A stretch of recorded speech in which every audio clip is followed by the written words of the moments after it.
নমস্কাৰ, CSC আসাম টেকলৈ আপোনালোকক স্বাগতম। মই আজি আপোনালোকক শিকাম যে ইঞ্চুৰেঞ্চ কেনেকৈ ডাউনলোড কৰিব পাৰি বা বা কেনেকৈ ৰেজিষ্টাৰ কৰিব পাৰি সেইটোও কম। কিন্তু বৰ্তমান সময়ত মানে ইঞ্চুৰেঞ্চটো খুবেই দৰকাৰী, মানে সেইটো আত্মসহায়ক গোটৰ কাৰণে দৰকাৰী। সেইটো হ'লে ইঞ্চুৰেঞ্চটো হ'লে আপোনালোকে কিমান পাব? 35,000 গভৰ্ণমেণ্টৰ পৰা আপোনালোকে পাব। কেনেকৈ আপোনালোকে ডাউনলোড কৰিব? যদি আপোনালোকে আগতে মানে যদি বেংকৰ থ্ৰু দি আপোনালোকে খুলি থোৱা আছে, সেইটো কেনেকৈ ডাউনলোড কৰিব পাৰে মই আপোনালোকক শিকাম। চ' ফাৰ্ষ্টত আপোনালোকে গুগল ক্ৰম অপেন কৰিব। আপোনালোকে গোটেইখিনি চাব ভিডিঅ'টো। জন সুৰক্ষা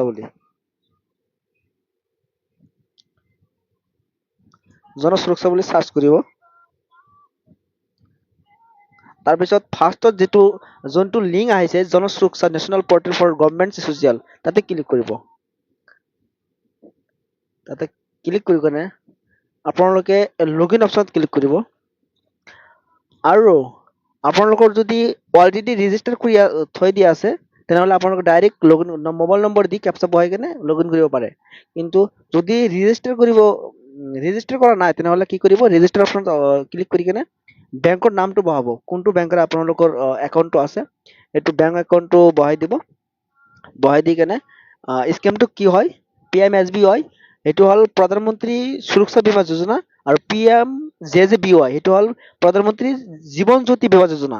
সেইটো PMSBY সেইটো হ'ল বছৰত 20 টকাকৈ কাটে আপোনালোকক অট'মেটিকেলি বেংকৰ পৰা, বছৰি 20 টকাকৈ কাটিব। আৰু PMJJBY সেইটো আপোনালোকক বছৰি 436 কাটি যাব। বেনিফিট পিছত কম কি কি বেনিফিট আছে স্কিমৰ ওপৰত। তাতে আপোনাৰ একাউণ্ট নম্বৰটো বহাব আৰু ডেট অফ বাৰ্থ বহাই কেনে ইয়াতে টিক মাৰ্ক দি কেনে আপোনালোকে কণ্টিনিউ ক্লিক কৰি কেনে আপোনালোকে ৰেজিষ্টাৰ কৰিব পাৰে। আপোনাৰ মোবাইলত OTP যাব, OTPটো ছাবমিট কৰাৰ পিছত আপোনাৰ ৰেজিষ্টাৰ হৈ যাব। মোৰ অলৰেডি ৰেজিষ্টাৰ কৰি থোৱা আছে, মই লগ ইন কৰি আছো। ইয়াতে যোনটো নাম্বাৰ দি আপোনালোকে ৰেজিষ্টাৰ কৰিছে সেইটো নাম্বাৰ আপোনালোকে বহাব। মই বহাই দি আছো আৰু কেপচাটো ফিল আপ কৰিব যেনেকুৱা।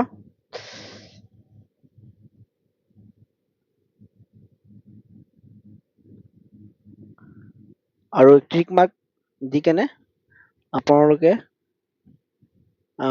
প্ৰাইভেচি পলিচি নেক্সট কৰিব, টাৰ্ম এণ্ড কণ্ডিশ্যন নেক্সট কৰিব। তো গোটেইকেইটা আপুনি নেক্সট কৰিব। নেক্সট কৰি কেনে আপোনালোকে কি কৰিব? এগ্ৰি অপশ্যন ক্লিক কৰিব আৰু গেট ভেৰিফিকেশ্যন কোড। আপোনালোকৰ ৰেজিষ্টাৰ মোবাইল নম্বৰত OTP যাব, এটা ভেৰিফিকেশ্যন কোড যাব। সেইটো আপোনাৰ কি হ'ব? এইটো লগইন হ'ব। লগইন হৈ কেনে চিলেক্ট স্কিম, কোনটো স্কিম যিকোনো এটা চিলেক্ট কৰি দিলে হ'ল।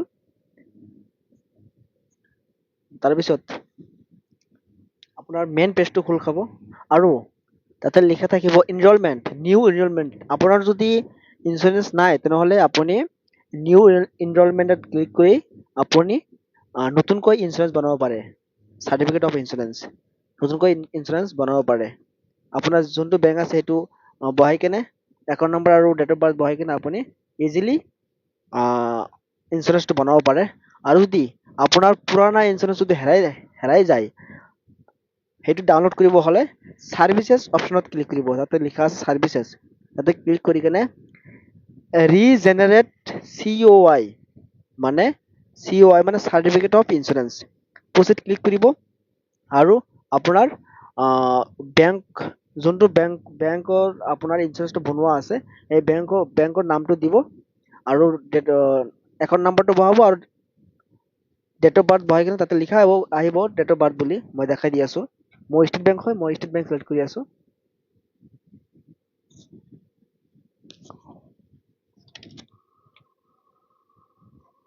একাউণ্ট নম্বৰটো বহাব তাতে।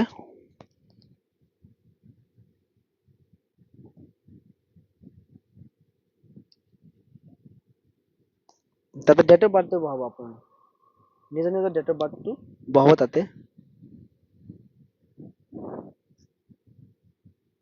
আপোনালোকে কিমান তাৰিখৰ ইঞ্চুৰেঞ্চটো আপোনাৰ লাগে বা নতুন বছৰৰ ইঞ্চুৰেঞ্চ লাগে 26 আৰু 27 ইঞ্চুৰেঞ্চটো লাগে সেইটো ক্লিক কৰিব আৰু ৰিজেনেৰেট চাৰ্টিফিকেট ইঞ্চুৰেঞ্চ ক্লিক কৰিব আৰু আপোনাৰ কাষ্টমাৰৰ নামটো আহিব জেনেৰেট COY আপোনাৰ প্ৰধানমন্ত্ৰী সুৰক্ষা বীমা যোজনা ইঞ্চুৰেঞ্চটো আপুনি ওলাই ল'ব পাৰিব আৰু এইটো জেৰক্স কৰি কেনে আপুনি ইজিলি আত্মসহায়ক গোটৰ যে ছেক্ৰেটাৰী আছে তাত জমা দিব পাৰিব আৰু সেইটো অফিচত জমা দিলে আপোনালোকে 5,000 টকা গভৰ্ণমেণ্টৰ পৰা পাব যদি আপোনালোকৰ ভিডিঅ'টো ভাল লাগে লাইক শ্বেয়াৰ আৰু ছাবস্ক্ৰাইব কৰিব ধন্যবাদ